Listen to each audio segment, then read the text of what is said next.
I'm going to go ahead and share my screen with you. Today, our focus is on how you can do a lesson with your students. So we are really excited. We know this tool has been out since about October of last year, and we know it can be a little bit tricky. So one of our goals for today is sort of to change, your understanding of lessons and make sure they're there. At the end of the session, we'll share with you the links to the guides that are really helpful in terms of following up on this and doing this yourself. So I imagine since it's June, most folks are really wrapping up with their instruction, and you're starting to think about how to integrate lessons for next year. If you are thinking about that, I would really encourage you to join us in 2 weeks, I believe, for a session that's going to be specifically focused on how to consider what quill you're using for instruction over the course of the entire year next year. As for today, what I'd really love to do is if you are still in session and you want to try a lesson out before the end of the year, or if you just want to get a feel for what it would look like to do it in your class, that's what I'll walk through today. All right, so the first thing about lessons is you assign them the same way that you would assign anything else, right? You'll go to assign activities. So if I explore all activities, lessons are anything with the icon next to it that is an apple. This is really important to note. Anything with an apple next to it is a lesson, and lessons are designed to be done with the teacher and student working on it simultaneously in the same room. So if you are looking for independent practice, do not select an Apple assignment. Students cannot work on that unless you have opened that assignment for them. So that's just a quick reminder. So from here, I can create an activity pack with one lesson, with a lesson and some activities, whatever else I want to do. From here, what I can do is I can go and actually launch my lessons. Now, you can launch your lessons from a few different places. From your home screen, you'll notice that the lessons, the most recent things you've assigned, right, are going to show up here. So you can go straight from here to launch the lesson. The other way to do this is to go to My Activities and to launch lessons. Now, important thing to note, if you go to My Activity Packs, it will say that you can look at the lessons. So here, I can click on this lesson. This does not launch a lesson. This just launches a preview. So please make sure that when you're launching your lesson, you go to My Activities and Launch Lesson.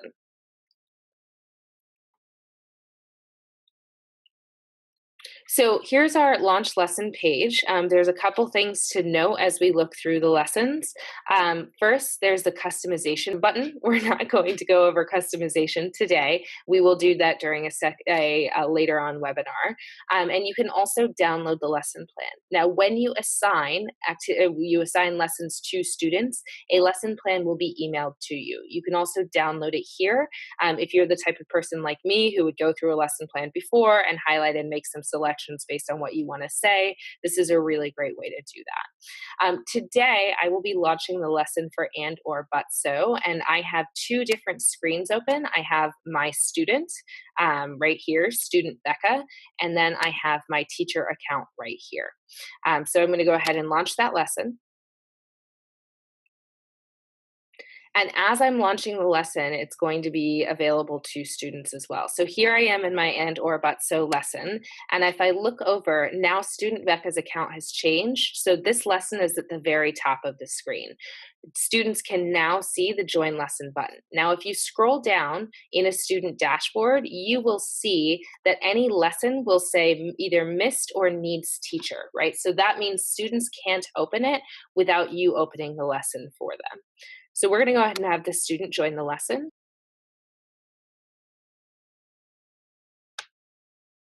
All right, so you can see right here, the student will see a screen that looks different from your teacher screen. This is what your teacher screen will look like, and then the students will have just the slide in front of them. Now, this is really important. The teacher presentation, what you see on your side, it's really, really important for you to make sure that this is not being projected to the whole class. The reason for this is students will submit their answers, and the goal of this is that it becomes a discussion and not a way of evaluating each student's work publicly. So we have an option for ways that you can, we have two options for how you can project something to the class in addition to them having their own screen. The first option is a little tricky the first time you do it, but then it's pretty intuitive. If your computer is connected to a projector in your class, we have a projector option. So you'll see what is popping up right now is a screen that will just show up to your whole class. Now, there are instructions here that can be a little complicated the first time, but afterwards aren't so bad in terms of unmirroring your display. And what that means is it means basically turning your projector into an extension of your screen. So what you can then do is you can take this and you can drag it over so it shows up just in front of your class. And so your class is seeing the projector version and you are seeing the teacher version on your computer. Now, if for some reason you have maybe an old operating system and you can't unmirror your display, I have a different recommendation for you. If you look here, you will see that I have two accounts open. I have a fake student, my student Becca, that I've logged into as a student here. What I would recommend is whatever computer is connected to your projector, log into that as a fake student and join the lesson. What's great about lessons is as you change the slides, they'll automatically change for the students. Then what I would do is select maybe an extra Chromebook in your class or your laptop, and you could open the teacher lesson there.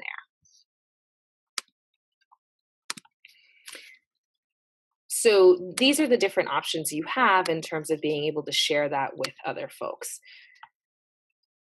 All right, so we are now in our lesson. This is the projector version. I'm going to minimize that for now because we're just going to focus on the teacher and the student version. Now you have a number of different options here. Option number one in terms of our slides is that students get to submit an answer, and I will see that in my slide. Quill lessons are designed to work through the stages of mini lesson with an objective, teacher model, and student work. Now, occasionally when we started out, you'll have a question like this that's a do now or a review of something that students have learned in a previous lesson. I would just check that out before you got started with the lesson because you may not have taught the Quill lesson, so it may look a little bit different for you. All right, so from here, I can see the student has the option to add an answer. Now, I always like to start with my sassy student, and that's the student who's going to write IDK, I don't know, and just submit it as if that's an appropriate answer. When I'm looking at my teacher dashboard, I can see my student's answer, and I can press this beautiful little button here to have the student retry the question.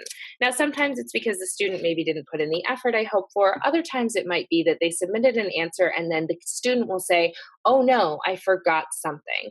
If that's the case, what you want to have them do is highlight what text they put in the box and either Command or Control C, depending on your operating system. The reason for that is when I press this retry button, what the student wrote is going to be erased. So what they can do at this point is Command or Control V, paste it back, and then change it, right? So I'm going to say, so I'm not going to actually work through the content of this lesson. I want to just make sure that you can see all the different ways, the features to use.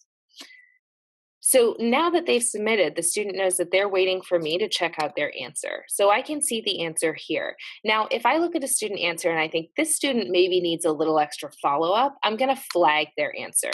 The student won't see anything, and this is part of the reason why it's important that this screen is not shown to students, but it's a reminder to me, student Becca needs a little extra help. My next option here is to share those answers with the class. Now, the cool thing here is what I choose to display is going to be displayed on the student dashboard with a number that is in no way correlated to the student. So number one could be any student in my class. And what's nice about that is that means that student answers can be discussed anonymously and without judgment. One of my favorite lesson stories is I was in a classroom modeling a lesson, and I had a student who I'd seen submit an answer, and his answer was incorrect, and I chose to share it with the room.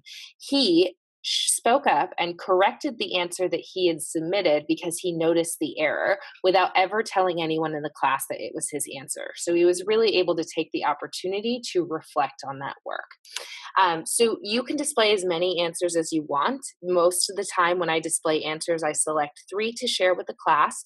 Usually 1 is correct. 1 is correct, but it has some errors in spelling or capitalization or proofreading. And the third is incorrect, has used the concept typed in correctly. That way I can start a conversation with my students, not only about proofreading what they see on the screen, but also about making sure that they're using the skill correctly. So that's a great way for you to sort of start the conversation. Now, like I think I said earlier, it's really important to think of this lesson as a way for you to have conversations with your students about the skills, right? We have a lot of things on Quill that allow students to work independently. The purpose of this specifically is to start getting students to think about, how am I using this? Why am I using this? And what choices are we making? Right? If you have an option where students submit multiple different correct answers, you can also display those answers. And the great thing about that is it also helps students to see. You could say all of these answers are correct, but they're written differently. Which answer would you choose to write if you wrote the sentence over again? And then having students really think about the choices they make and why they make those choices, and how that there are multiple correct answers in a number of these cases. So this is what it looks like when a student submits their answer. Now, another type of a slide that we have is the teacher model. So what you can see here, I'll take just a second. You can see that I am clicking through the slides on one side of this, and on the other side, I'm getting a step-by-step guide written by Quill folk to sort of give you an idea of what lesson we would deliver in this case. If you want to go your own way, as they say, you can hide the step-by-step guide, and all that will be left on that page is the teacher model or whatever the answers the students are going to provide. So the cool thing about the model is you can change both the prompt and the model itself, right? So it says after Mark here, but I can choose someone who's in my class, right? So I can say after Jenny woke up this morning. So now it's my job to model the correct answer. So after Jenny woke up in the morning, she jumped out of bed. Right? So now I've written a model for my students, and I can ask them questions like, where did I put my comma? What word did I attach my comma to? To the morning, right? What sort of thing did I add at the end of the sentence? What does it say? What is the after showing? I can do these sorts of things, and I can annotate this. I can also reset the slide if I'd like to try another example entirely. Now, you'll notice I've been navigating by clicking from slide to slide. There's also a little button at the bottom that can take you to the next slide. That's also a great way to do this. You'll see if we look through the different slide types here, and I'll show you the students, there's a number of different places, right? This is the teacher answer. So if I'm doing the teacher model here, I'll say,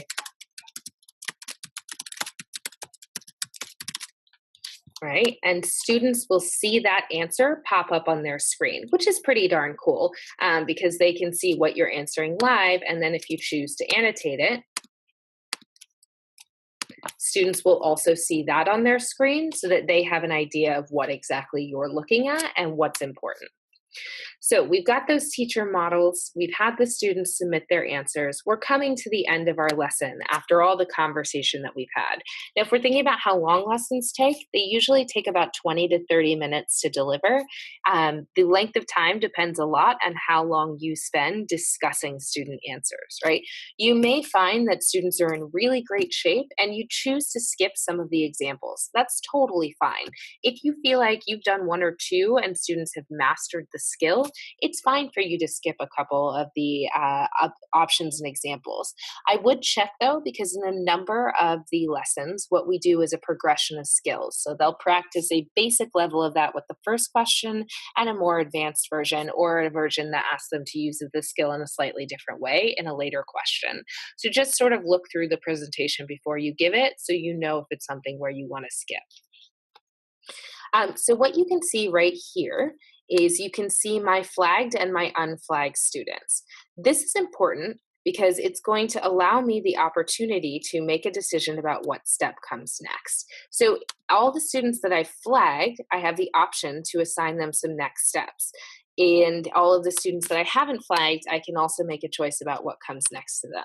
So for this case, I have flagged my student Becca, and I am going to mark this lesson as complete. Now, in some cases, this lesson didn't have a follow-up activity, but in many cases, there is a follow-up activity. When I've marked the lesson as complete, it's going to send this student back to their home page, and they will have activities that they complete.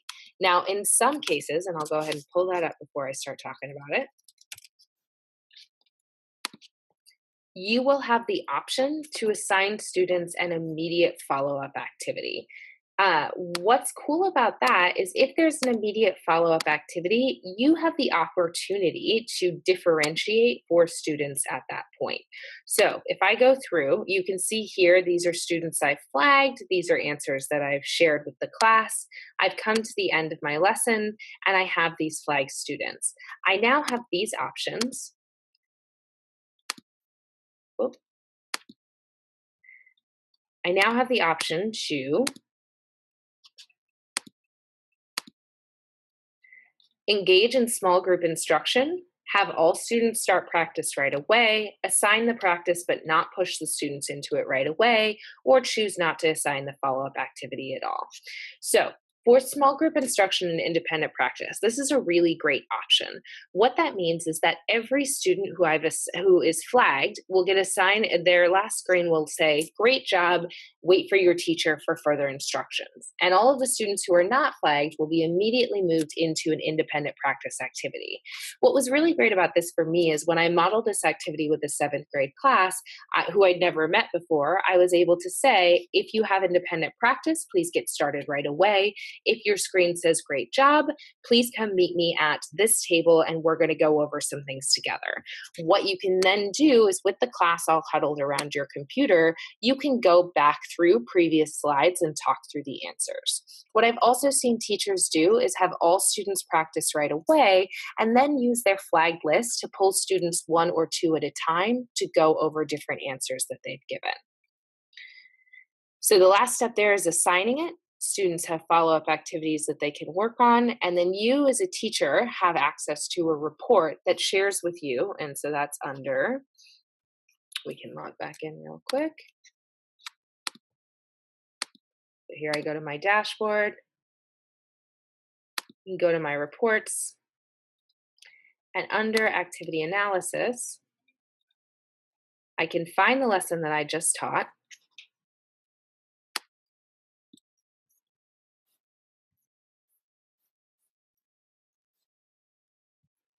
find the lesson I just taught, and I can look at the report and see what answers students gave.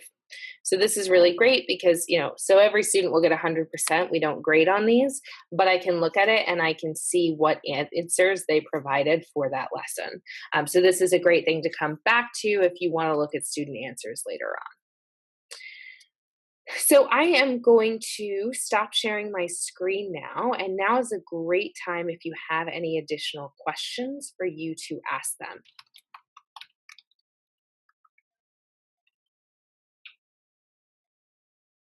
Okay. So I just got a question from M. Mayer asking if I don't have the ability to unmirror my screen in my classrooms, how should I project lessons?